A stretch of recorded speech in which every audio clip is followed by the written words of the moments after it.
Assalamualaikum warahmatullahi wabarakatuh. Nama saya Nina Fidiana Lestari, NIM 20401012 dari Prodi Ekonomi Syariah kelas A. Di sini saya akan menjelaskan tema 6 yaitu mengenai harta wajib zakat kontemporer yang tidak disebutkan dalam Al-Quran dan As-Sunnah. Sumber-sumber penghasilan manusia semakin berkembang. Apa yang ada dalam hadis yang meliputi pertanian, perdagangan, peternakan merupakan sumber pada masa klasik. Saat ini banyak lahir profesi-profesi baru yang penghasilannya tidak kalah pada masa klasik.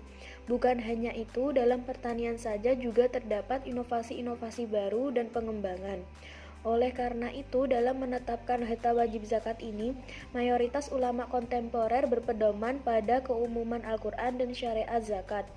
Nah, kali ini saya akan membahas kategori jenis harta wajib zakat kontemporer yang tidak ada pada masa klasik, yaitu terdapat 5 zakat.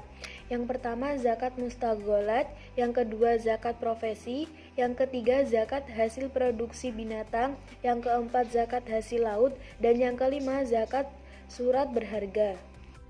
Langsung saja, zakat kontemporer yang pertama yaitu zakat mustagholat. Zakat ini bisa disebut properti produktif. Yang dimaksud dengan zakat ini yaitu zakat yang harus dikeluarkan dari kekayaan yang telah mengalami pertumbuhan dan memberikan penghasilan bagi pemiliknya, yang tidak termasuk peternakan, pertanian, perdagangan, aset uang, emas juga perak. Perbedaan barang yang diproduktifkan dengan barang yang diperdagangkan yaitu dalam hal keuntungannya.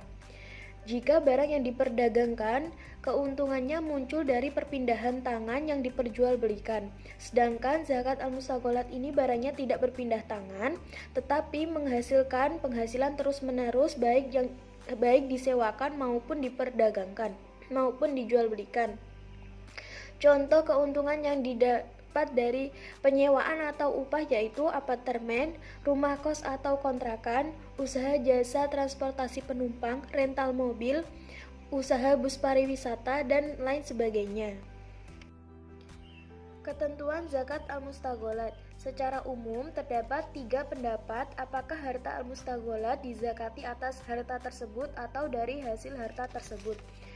Nah, pendapat pertama yaitu mengkategorikan zakat ini sebagai zakat komoditas perdagangan. Nisabnya sama dengan emas dan perak yaitu 85 kg emas. Kadar zakat 2,5%. Waktu setelah berlalu 1 tahun. Cara pengeluarannya yaitu dengan menghitung total nilai aset produktif yang dimiliki seperti pabrik, bangunan, kendaraan, dan keuntungan yang didapat dari produktivitas barang selama 1 tahun. Kemudian dikurangi biaya operasional. Jika mencapai nisab, maka wajib zakat. Pendapat yang kedua yaitu mengkategorikan zakat ini sebagai zakat emas dan aset keuangan dan almal al-mustafad. Nisabnya sama dengan emas dan perak yaitu senilai 85 gram beras. Kadar zakatnya 2,5%. Waktu zakat setelah berlalu 1 tahun. Cara mengeluarkan zakat ini yaitu dengan menghitung hasil harga penyewaan tanah, bangunan, produksi pabrik, atau properti lainnya per tahun. Jumlah tersebut dikurangi dengan biaya operasional atau biaya perawatan. Jika mencapai nisab, maka wajib zakat. Pendapat yang ketiga yaitu mengkategorikan zakat ini sebagai zakat produksi pertanian.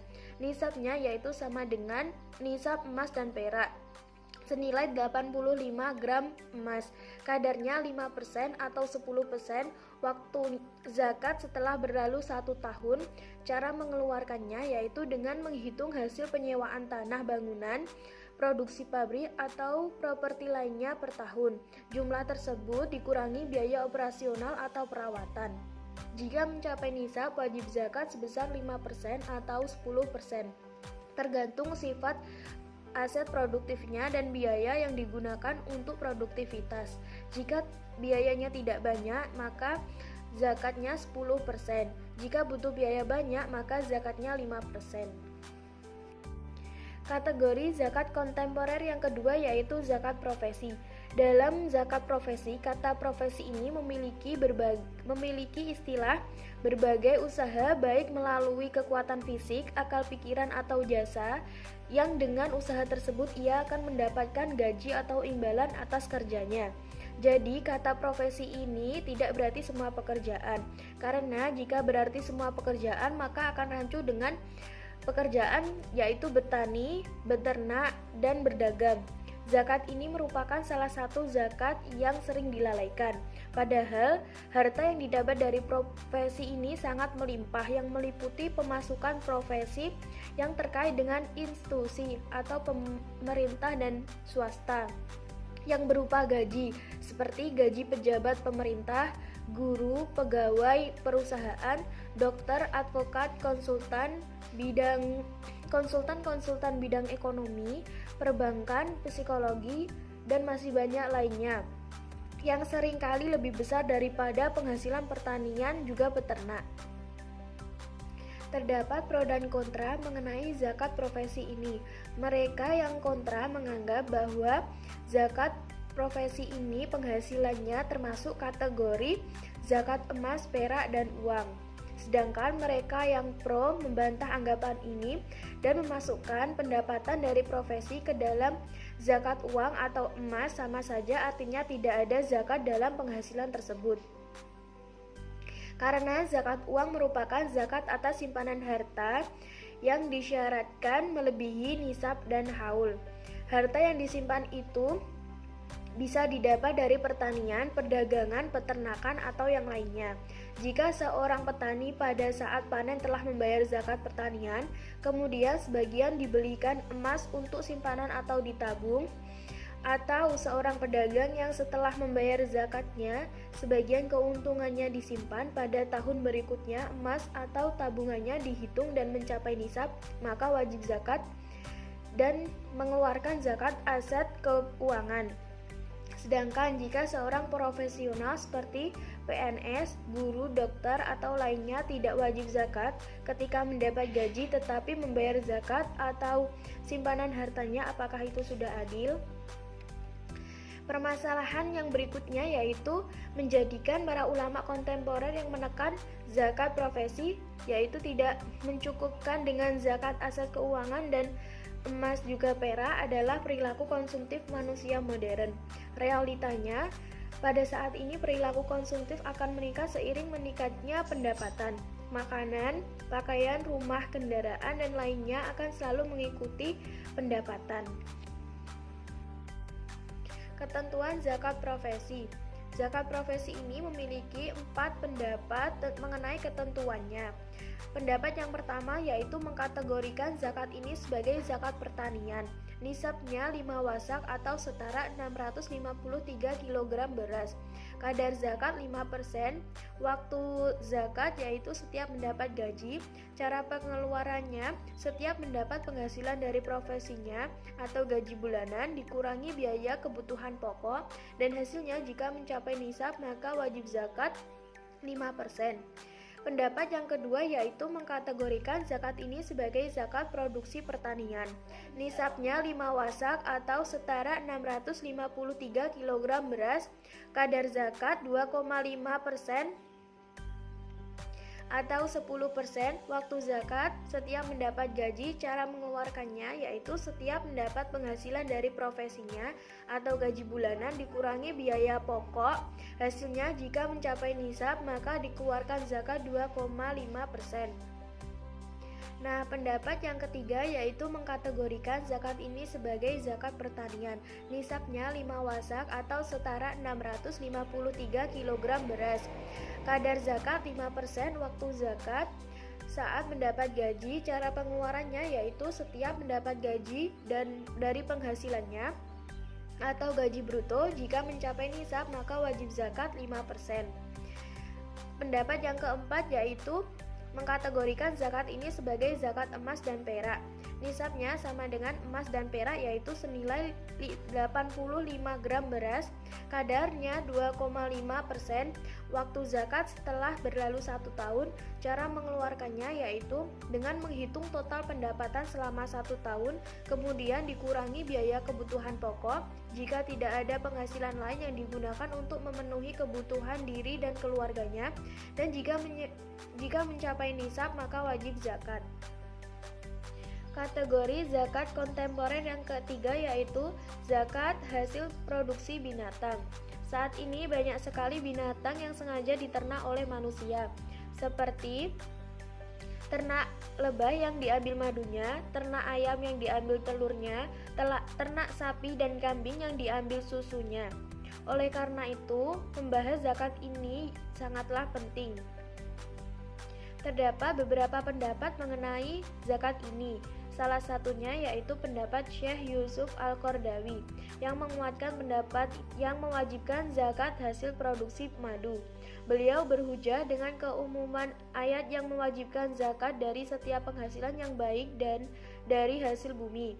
Beliau mengemukakan bahwa tidak wajibnya susu dari binatang ternak yang diriwayatkan oleh ulama salaf, karena pada waktu itu tidak ada binatang yang khususnya diambil susunya.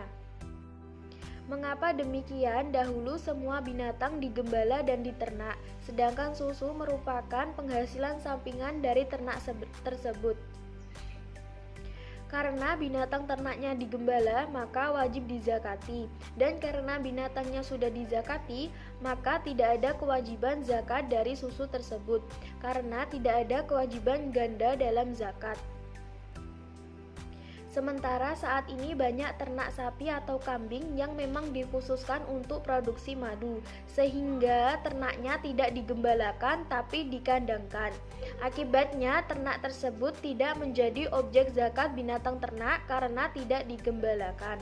Karena itu diwajibkan zakat dari susu yang diproduksinya, sebagaimana zakat atas madu. Nisab dan kadar zakat hasil binatang ternak. Ulama mazhab Hanafi yang mewajibkan zakat atas madu tidak mensyaratkan nisab, besar atau kecil produksi madu tersebut tetap wajib zakat. Sementara ulama yang lainnya mensyaratkan nisab, yaitu sama dengan nisab hasil pertanian, 5 wasak dari hasil bumi yang menjadi makanan pokok di daerahnya. Sedangkan kadarnya mereka sepakat 10%, sebagaimana dalam hadis, juga sebagaimana dikiaskan dengan hasil pertanian yang tanpa biaya dan tenaga dalam pengairannya. Hal ini karena ternak lebah sangat mudah tanpa biaya tetapi tinggal memanen. Demikian juga zakat atas hasil produksi binatang lainnya, seperti susu, telur, dan lainnya disamakan dengan madu. Sehingga jika hasil produksi telur atau susu mencapai nisab pertanian, maka wajib zakat sebesar 10%.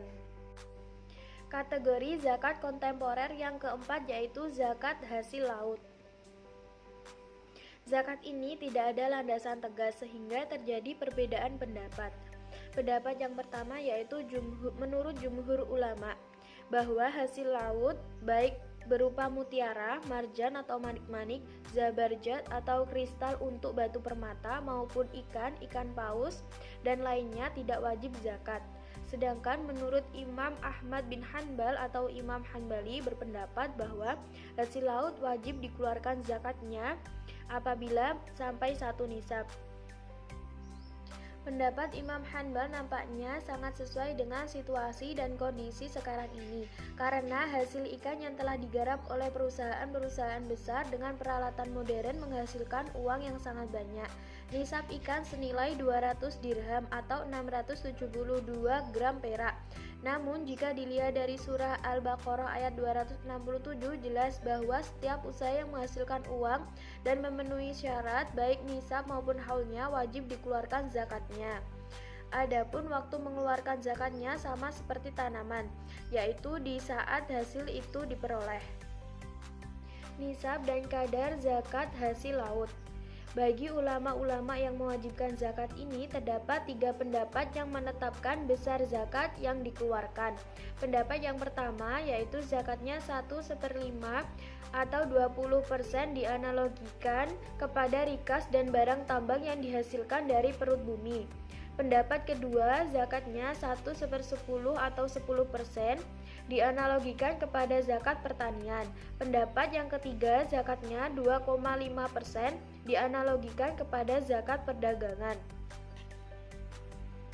Faktanya, hasil laut saat ini sangat beragam. Ada yang mudah diperoleh, ada yang tanpa biaya, ada yang membutuhkan biaya banyak dan tenaga saat memperolehnya. Oleh karena itu, sebagian kalangan tidak merinci kadar zakatnya sebagai berikut. Yang pertama, kadar zakatnya adalah 20% jika nilainya sangat besar sedangkan memperolehnya tidak butuh biaya dan tenaga yang berarti. Hal ini disamakan dengan zakat rikas atau barang temuan. Yang kedua, kadar zakatnya adalah 2,5% jika hasilnya besar dan ada biaya operasionalnya serta tenaga yang dikeluarkan namun tidak kecil. Yang ketiga, jika nilainya kecil dan tidak ada biaya tenaga kerja yang dikerahkan saat sangat kecil, maka kadar zakatnya 2,5%. Dan yang terakhir yaitu jika nilainya kecil dan memerlukan biaya operasional yang kecil, maka kadar zakatnya 2,5%. Kategori zakat kontemporer yang terakhir yaitu zakat surat berharga. Zakat atas surat-surat berharga merupakan zakat yang dikeluarkan atas kepemilikan surat berharga, terutama saham dan obligasi syariah atau sukuk. Saham dan sukuk adalah kertas berharga yang berlaku dalam transaksi-transaksi perdagangan dalam bursa efek atau pasar modal. Zakat saham diberlakukan sesuai kondisi pemegang surat berharga. Jika pemegang surat berharga berniat menjadikan surat berharga yang dimilikinya sebagai kepemilikan dirinya atas perusahaan yang mengeluarkan surat berharga dan dia tidak memperjualbelikannya dalam waktu yang singkat, maka zakat surat berharga mengikuti aktivitas ekonomi perusahaan. Jika perusahaan terjun langsung dalam dunia perdagangan, maka ia mengeluarkan zakat perdagangan. Dan jika dalam aktivitas berhubungan dengan pertanian, maka akan mengeluarkan zakat pertanian. Nah, bagaimana jika pemegang saham atau surat berharga ingin memperjualbelikannya? Begini, jika pemegang saham dan surat berharga ingin memperjualbelikan surat berharga tersebut untuk mendapatkan keuntungan dari jual belinya, maka atas surat berharga tersebut diwajibkan zakat perdagangan tanpa melihat perusahaan yang mengeluarkan surat berharga. Sebagaimana pemegang surat berharga ini tetap wajib mengeluarkan zakat atas surat berharga walaupun perusahaan yang mengeluarkan saham dan sukuk sudah mengeluarkan zakat perusahaan. Nah, dalam mensikapi zakat surat berharga, terdapat 2 pandangan ulama mengenai hal ini. Pendapat pertama mengatakan bahwa zakat saham disesuaikan atau mengikuti kegiatan yang dilakukan oleh perusahaan yang mengeluarkan saham. Jika perusahaan terjun dalam dunia perdagangan, maka ia wajib mengeluarkan zakat perdagangan. Jika perusahaan terjun dalam dunia pertanian, maka wajib mengeluarkan zakat pertanian. Hal ini karena saham merupakan representasi dari kepemilikan modal perusahaan. Pendapat yang kedua yaitu lebih melihat surat berharga sebagai komoditas perdagangan dari pasar modal. Oleh karena itu, ia dizakati sebagai komoditas perdagangan dengan syarat dan ketentuan komoditas perdagangan. Oleh karena itu, pada akhir tahun, pemilik saham menghitung nilai harga saham di pasaran dan menghitung pendapatan yang didapat darinya, dan jika ada harta lain digabung dengan saham tersebut. Jika mencapai nisa perdagangan, maka ia mengeluarkan zakat sejumlah 2,5% dari total kekayaan surat berharga tersebut. Sekian dari saya penjelasan mengenai harta wajib zakat kontemporer yang tidak disebutkan dalam Al-Quran dan Al-Sunnah. Semoga bermanfaat. Wassalamualaikum warahmatullahi wabarakatuh.